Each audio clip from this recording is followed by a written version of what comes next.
Hey everyone! I went to a special event on Friday, January 9th, and I did some amazing things in the new year to power up my life after a recent illness.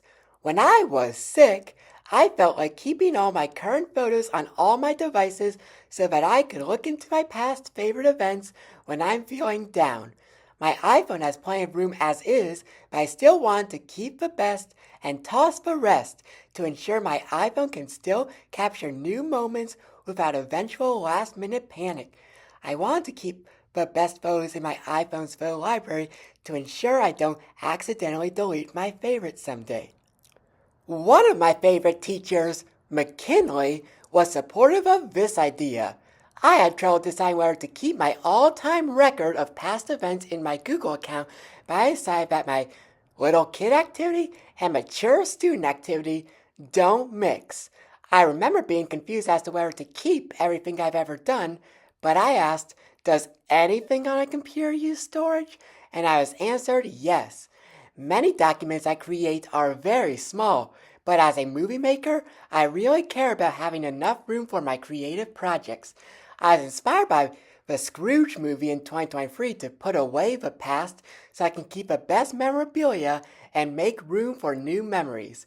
Any temporary captures and screenshots I need to retain temporarily, I'll use my device's hidden album. I want to clear my email and calendar history, but I discovered that deleting all my emails was overkill. The good news is, Google gave me a second chance, believing someone must have gotten into my account. I was tempted to keep all my past emails since I enjoyed them so much long ago, but when I set myself free in May 2025, I no longer wanted my past self tied to my present self. I deleted messages from 2019 to 2022 because the events in 2023 were a major breakthrough for me.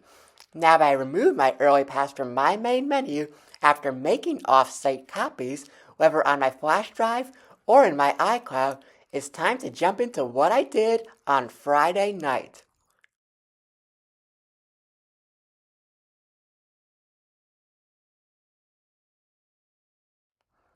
When I arrived at the Kempsville Rec Center, I saw Lynn again.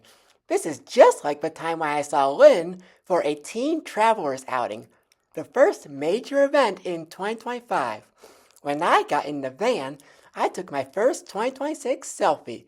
Since I want to be selective with what I store in my iCloud photo library, I disabled iCloud photos on my local devices, but I decided to upload anything important in iCloud photos on the web.